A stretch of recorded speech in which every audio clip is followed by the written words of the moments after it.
कैसे हैं आप सब लोग? बढ़िया ही होंगे। और आज मैं इस वीडियो को शूट करने के लिए आया हूँ और इसके पीछे बहुत ज़रूरी बात है। आज सुबह की बात है, जब मैं लगभग सुबह के 5 साढ़े 5 बज रहे होंगे, अचानक मस्तिष्क में एक विचार पौंधा और उस विचार जब मेरे दिमाग में चल रहा था तो मेरे दिमाग में बहुत सारी चीज़ें आई। तो मुझे लगा कि आज इस विचार को आप लोगों के समक्ष पेश करना एक ज़रूरी कार्य है, ज़रूरी चीज़ है। इसलिए मैं आज इस वीडियो को शूट कर रहा हूं और इस वीडियो का ध्यान से सुनना।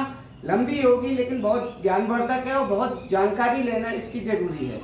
सबसे पहले मेरे मन में ये विचार आया कि कितने लोग इस इंडस्ट्री में, नेटवर्क इंडस्ट्री में कार्य करते हैं। सबकी अपनी अपनी सोच है, सब अपने अपने हिसाब से कार्य करते हैं। तो क्यों एक अच्छी कंपनी में जो लोग ज़्यादा दिनों तक टिक नहीं पाते, या कुछ बहुत सारे ऐसे भी लोग हैं जो एक अच्छी कंपनी में बहुत समय तक टिकते हैं। क्या अच्छा है क्या बुरा है ये तो बात की बात है।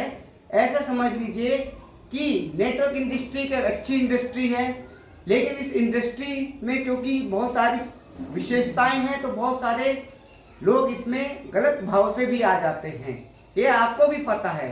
लेकिन बात ये है कि जो मॉडल ग्रुप ऑफ कंपनीज है, आखिर ये क्या है, इसमें कितनी सच्चाई है। बहुत सारे लोग मॉडल को किसी दूसरी दृष्टि से देखते हैं, बहुत लोग नेगेटिव दृष्टि से भी देखते हैं, बहुत सारे लोग इसको समझ भी नहीं पाते और बहुत सारे लोग एक मुकाम पे पहुंचने के बाद भी छोड़ने की कोशिश करते हैं या वो ज़्यादा दिनों तक रह नहीं पाते।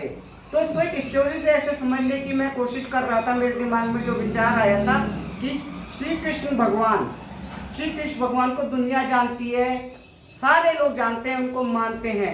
लेकिन जब उन्होंने इस धरती पे अवतरित हुए तो वो भगवान के रूप में अवतरित नहीं हुए थे, इंसान के रूप में अवतरित हुए थे। बचपन से लेके अपनी जवानी तक उन्होंने दुनिया भर के लोगों से मिले। सुदामा की नज़र में वो दोस्त थे, वो एक राजा थे और कंस उनका मामा था, उनका भी वध किया था। हर व्यक्ति उनको अलग अलग दृष्टि से देखता था, लेकिन वो साक्षात भगवान थे, ये दुनिया जानती है। लेकिन उनको पहचानना और ना पहचानना अलग अलग व्यक्तियों का था। ऐसा समझ लीजिए कृष्ण जी के पास एक बहुत बड़ी सेना थी और जब कौरवों पांडवों का युद्ध होना था तो आपको पता होगा दुर्योधन ने श्री कृष्ण को न पहचान कर उनकी सेना को पहचाना कि मुझे आपकी सेना दे दीजिए। लेकिन इसके विपरीत पांडवों ने सेना न मांगते हुए भगवान को समझा कि हाँ ये श्री कृष्ण भगवान है, इनकी नीतियों पे हमें चलना है, ये एक देवतुल्य आदमी है। तो उन्होंने श्री कृष्ण को मांगा। और आपको रिजल्ट पता है क्या हुआ? श्री कृष्ण ने इस युद्ध को जो असंभव सा दिख रहा था पांडवों के पक्ष में कर दिया।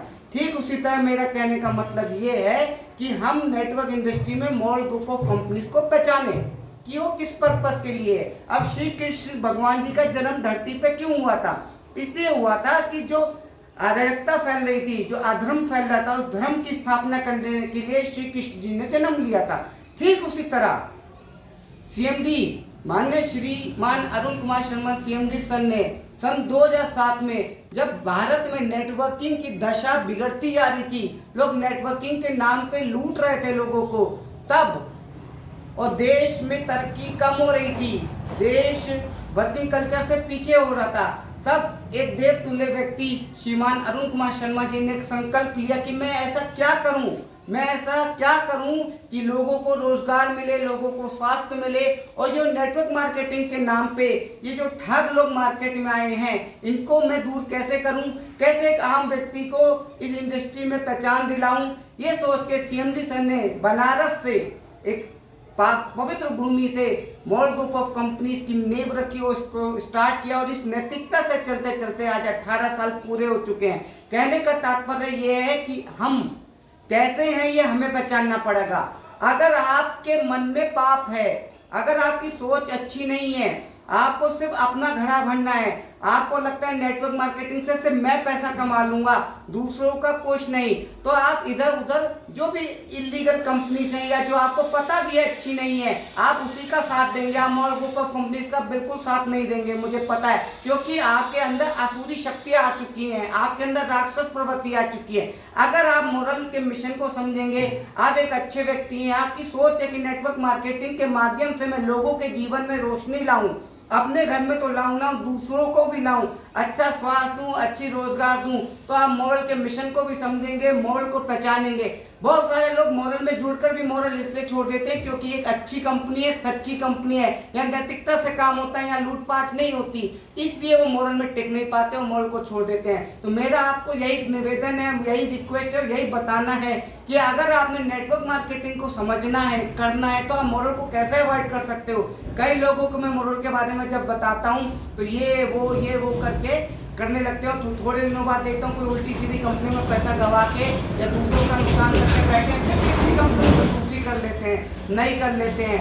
उनको नैतिकता से कोई मतलब नहीं, उनको ईमानदारी से कोई मतलब नहीं। तो कहना यही चाहता हूँ, एक अच्छे पर्पस के लिए मॉल ग्रुप ऑफ कंपनीज ने नेटवर्क इंडस्ट्री की दिशा और दशा बदलने के लिए मॉल ऑफ कंपनीज ने जन्म लिया है, जो चलती रहेगी अनवरत। इसके मिशन को समझिए, इसके विजन को समझिए। आज 18 साल हो चुके हैं। मॉरल ये चाहती है कि हर व्यक्ति, जो एक आम व्यक्ति है, उसका इंटरेस्ट कुछ भी हो, वो पैसा कमाए। माना मैं डॉक्टर हूँ, तो मैं नेटवर्क मार्केटिंग में सिर्फ डॉक्टरी की प्रमोशन करके अपना पैसा तो भर लूंगा, दूसरों को कैसे नेटवर्क में इस तरीके से कर पाऊंगा। मॉरल ने इसी बात को समझा है कि ठीक है, आप नेटवर्क में आइए, लेकिन लोग तो अलग अलग प्रकार के होंगे। जिसको एग्रीकल्चर पसंद है उसे एग्रीकल्चर दीजिए, उसका कैरियर बनेगा। जिसको रियल एस्टेट पसंद है रियल एस्टेट दीजिए, जिसको क्रिप्टो पसंद है उसे क्रिप्टो दीजिए, जिसे एफएमसीजी पसंद है एफएमसीजी दीजिए, जिसे लुकर ब्यूटी प्रोडक्ट्स पसंद है ब्यूटी प्रोडक्ट दीजिए, जो एफएमसीजी कर सकता है उसको एफएमसीजी कीजिए।